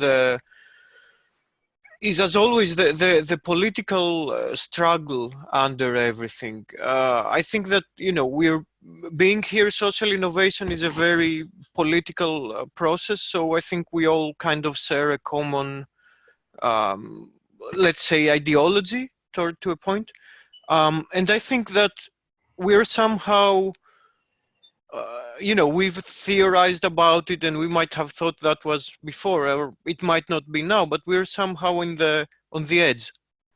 And I think that it's it depends on the design of the new systems and the new relationships and the new support systems in the future, because either everything is going to be a lot worse from a social point of view and everything else, or better. We're somewhere in between. It's this collective shock. We might go, okay, we can fix everything now, or we can come up with the worst way possible to fix it and make it worse. So for me, I think it's the most interesting thing is the deeper political and ideological struggle that will be, you know, once we've gone past the emergency, and we shouldn't even kind of I would say, and I think for me that's been a very hard thing, is at this point, because it's an emergency, it might be very hard to be disruptive or to say, no, let's think about it. This is not right. Mass surveillance is not right. This is not normal. We know that this is not normal, and hence we're kind of okay with things becoming less democratic. But for me, I think this is the biggest thing in the future, that if we allow the world to become less democratic, less open, less collaborative, more crazy, and, you know, we give the money to the banks because there is also money in a way, it's just going to be worse. So for me, I think it's responding to the humanitarian crisis is one piece of the puzzle, but we have to have foresight and think about what's next in the, you know, in the future, which I think for most of us means let's keep doing what we were doing even before COVID, but maybe, I don't know, more perhaps. May I say something, Carla? Have you finished? Please, Ezio. May I say something, Carla? What I have to do? Please. Sorry, the microphone was closed. Please, Ezio. No, it's now it's only a methodological issue. Thanks, Spyrus. It has been interesting to listen because we all share this problem. But I think that now is not the moment to start that kind of conversation. First of all, because it's very late and we have to close. In any case, I think that this conversation now could not last more than 10 minutes maximum, I think. So I leave to Carla to decide when it's enough. But also because I think that every conversation has to have their own core. Now we have seen so many interesting projects, very diverse, and we will comment afterwards, but we have to work on that. So the discussion now is not to start from the beginning of the very general philosophical or political issue. We have other moments. We can have a philosophical talk. We can have other Desis way of working. Now we have made an effort, all of you, to participate for more than 1 hour, listening each other very shortly, but I think that it was meaningful to have this flavor of what is happening. And I think that if we have some ideas of what could be done moving from here, this is one of the many things that can be done, but how we can create more value from this richness. So I will propose to give some advice that could be more related to what we have seen, and maybe also very short, because I hope that many people will say something, but we have to close in a quarter or an hour. I have two possible proposals, and I will be very short. One is that I discussed, had a chance to discuss some time ago with Ezio, and it was about taking action, so doing something more active and proposing projects. And I was thinking of something like the global jam, the service jam that Adam Lawrence is organizing. But on this proposal, I've seen, I try to participate to the big hackathon that has been organized by Estonia last weekend, and I think that requires a very structured effort, which is something that, as I was saying before, is a bit difficult to organize in our network. Another possibility instead is to try to create a map of initiatives using but trying to use some coordinates. Ezio provided some coordinates about the projects, like project for emergency, projects for transition, project for the new normal. there are other possible coordination coordinates like a project for global and probably project for local, because we have to imagine a future in which local and global will still have a balance. Or the last idea about input about what the coordinates could be, and of course there could be a mix. We could think of a different way of mixing and crossing those coordinates. And I read an interview to Edgar Morin yesterday, which was proposing not proposing, but it was classifying, talking about not one crisis but three crises. So the crisis that is about the healthcare, the global healthcare conditions, the social crisis, what will happen to our society after an intense period of social distanciation and so on, and the economic crisis. And as far as I can hear, most of those projects here could, what we could do is a sort of geographical map of projects that are, for emergency and transition and new normal in respect to economic issues or social issues or healthcare issues. So we can try to have this sort of mapping. Thank you, Nicola. Thank you, Nicola. And it's almost, thank you for very precise initiatives. I would like to say that in Desis coordination, we cannot do all initiatives. So you are warmly invited to, we can support and also help and also integrate this in the Desis process. So we have resources, some resources, but not resources for all initiatives. So everyone that is listening decided to take action, of course we are ready to integrate and support initiatives. Our plan is already here, like sustain this conversation and create this enabling platform for you to create initiatives and support initiatives you can create. And some of them for us are also in our mind. How can we collect your projects and showcase these projects? If you participate and send us, we can have the opportunity to give it back to you in some classification. So it depends on the network to contribute. So at a certain point, we are moving, asking you for projects to the map you are mentioning, maybe not exactly in a map, but in a kind of repository. This is, if you participate, we can move in this direction. And this is the idea of hackathon students and so on and so forth. In the last assembly, we have discussed about the initiative on Desis students. So you have been, some of you have been in the last assembly in Desis network. It was how can we activate the students in the network and to collaborate between themselves. So the two ideas you have presented, Nicola, are connected with some possibilities we have in mind. But of course, I don't know if we alone here, our group, can do it. So you say we can coordinate this in some way, or so it will be great if you feel that this is a possibility or other possibilities, get in touch.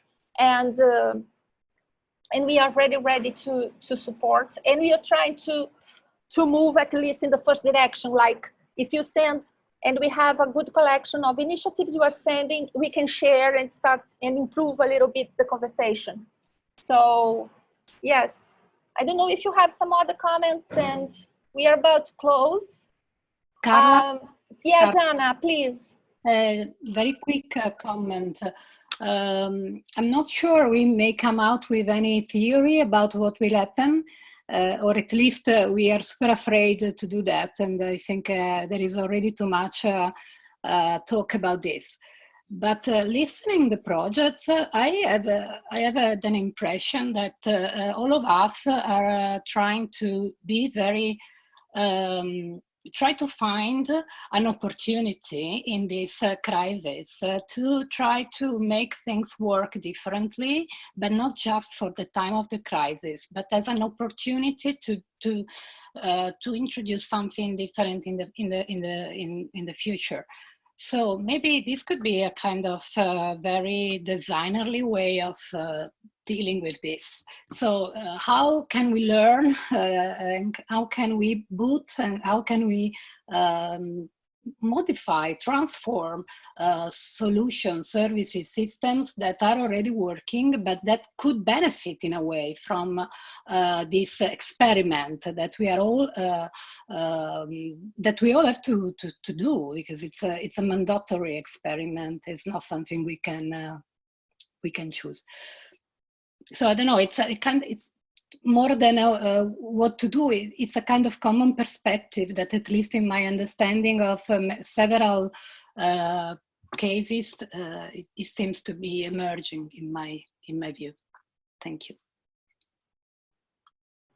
Thank you, Anna. Thank you very much. Some more comments? Okay.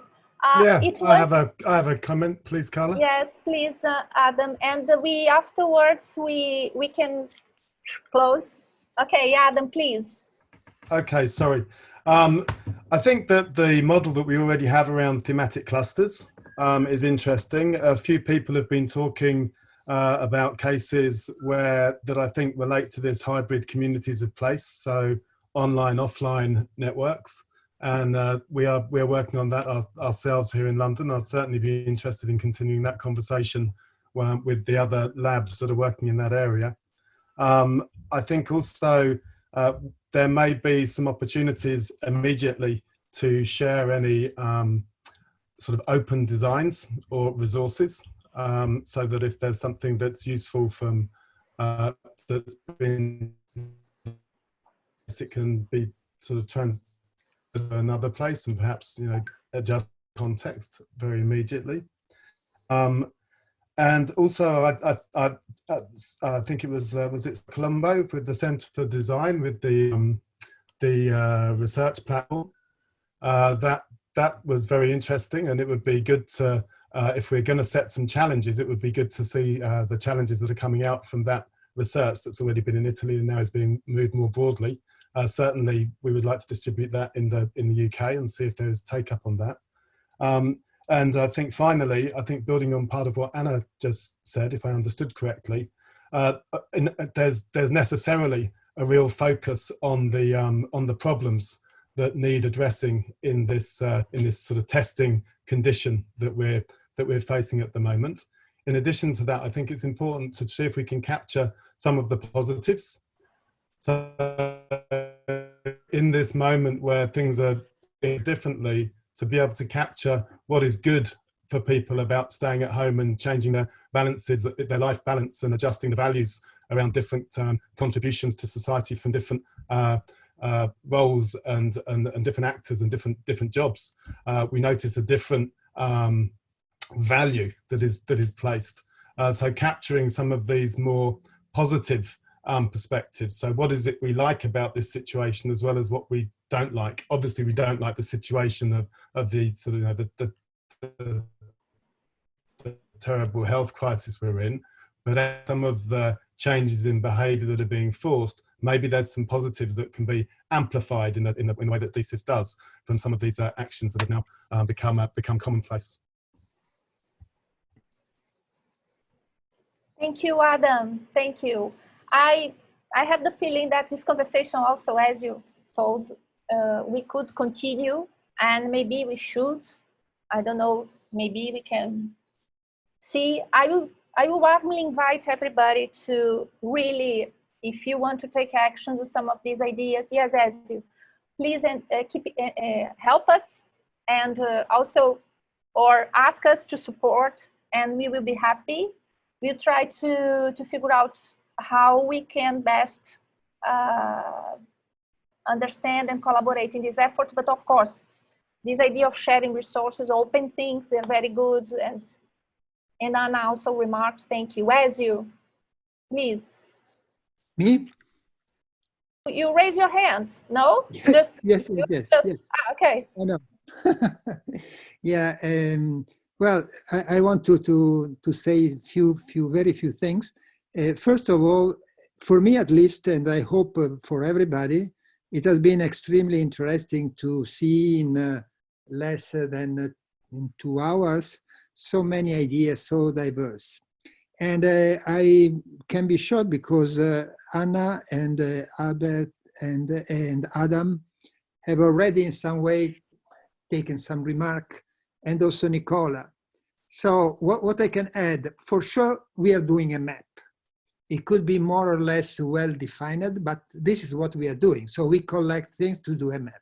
I think that to do a map is not, could appear not such a practical solution, but it's the basis to many other reflections. So doing a map, it's a way also to have the possibility to do better.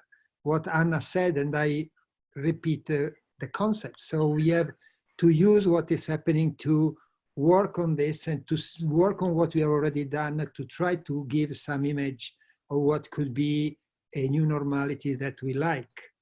And I think that if we look all together what has been presented, many of the projects are projects that try to understand how to update and upgrade what we have done. And this some of them are connected as Polimi with Elisava, with Parson, but some are also totally diverse and they are doing the same thing. So we are working on something. And frankly speaking, with all the respect for the hackathon or this kind of activity that can be done, but in my view, it's really much more solid to try to work on what is already on our story, given that we are working on social innovation. So in some way, we have already tried to move in a direction that is not the more unsustainable one. So we were already trying to make some step in a certain direction. And I think that what is really what to do is to try to find some key element that permit to reorient what we are doing, but also to better understand what we were doing, how it could be projected in the new phase, and also maybe, as Anna and Adam said, to use, as is what design for social innovation should do, so to use some opportunity, even when the opportunity are a catastrophe, a tragedy as this one, but as I said at the beginning, and somebody has said, it has been an incredibly big social innovation experiment, the one that happened. It's not the one that we wanted, but in any case, it changes so much that there are some opportunity to try to move the overall situation in a certain direction. I add only two small things. So for me, this should be the main story, the main thread. I want to say something about what our Chinese group presented, because today we have had the lucky to have with us Sabrina, also because she is in Milano, so it was not so difficult in terms of timing. But last time we have been exposed to see the work that has been done by a group of schools under the umbrella that was called Design Out Isolation. And they were all projects quite diverse. I've not seen projects like this today. That was all service to try to connect the online with the physical need, from very small one, how to choose a restaurant, to the one related to the overall surrounding neighborhoods. So you will see it because we are going to publish them. They are very interesting and very complementary to those ones. People who know me, I am not technologically addicted at all. So I have also a lot of digital gap. But I really think that today and in the next future, we have to push ourselves toward the online world, to understand it better and to see how we can use in our stories this more hybrid situation.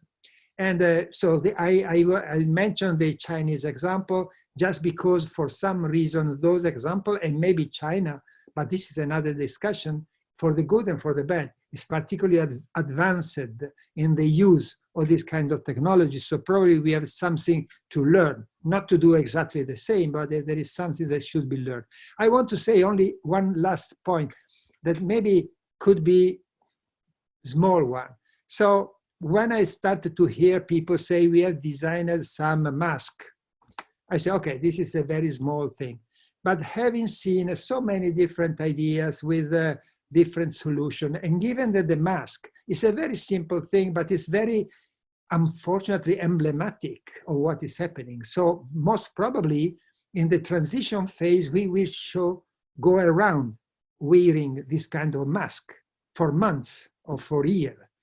Therefore, I think that would be nice to have a kind of virtual or physical exhibitions of all these kind of masks, because we have seen so many different ideas, from the most technological one and the most ergonomic issue to the fashion, to the Indian one that I liked a lot. It was how to use material that you can find everywhere. So I imagine that could be a very simple thing, and not the solution, so I don't want to misunderstood, but it's one of those things that are simple and very communicative. So I imagine if having the map of everything, and I forgot to talk about who would work on communication, because I saw the work that has been done in Ghana, I saw the work that has been done in other places. There are very interesting actions that designer can do to communicate about the emergency in which we are. So also that one is a very important thread. But maybe also to have a moment, a little bit light, but very creative, in which we play with this issue about the mask, trying to tell the story about different kind of stories. But I launched this idea. It's not me that I can do it, but I will be very happy if somebody could say, maybe with not such an effort, we can have a kind of the Desis catalog of masks for the transition. And yes, with this very light but very designerly idea, I leave you, and we will put together, make maps, and I hope to have other opportunity. And thanks a lot for having been here, so many. And it was really very useful, I think, and I feel more optimistic than before. Thank you. Thank you very much. Thank you all. Let's keep in touch, and it was amazing. Thank you very much. And let's stay connected somehow. See you. Please share your projects with us so we can improve this exchange of ideas and projects. Please let us know what you are doing, please. Thank you, Carla. Thank you. Thank you, guys. It was Ciao, great Carla. to see you also. Ciao. Thank you. Thank you, Carla. Thank Thank you. you. Thank you Bye. all for sharing projects and Bye. ideas. Inspiring. Bye. Grazie, Carla. Bye, Carla. Bye, Bye, Ralita. Dear friends. Bye, We are Carla. connected. We are connected. Now we start. That feeling of community in Desis. I'm feeling the sense of community in Desis very powerful today. So different part of the world using design too. Now we start the chit chat. Ciao. Ciao. Thank you. Ciao. Thank you, everyone. Goodbye. Bye-bye. Bye. Bye. Bye, Louise. Thank you. Bye-bye. Nice to see you. So nice to see you. Bye. Bye, Luiz Andrea. Andrea Edgar. Bye. Bye, obrigada. Valentina. Ciao, Carla. Ciao, Valentina. Andres, always present in our meetings. Thank you for your contribution. Thank you. Thank you. Thank you. Ana Linda. Hi, thank you for coming. Nice to see you here. Thank you. Ciao, Davide. Ciao a tutti.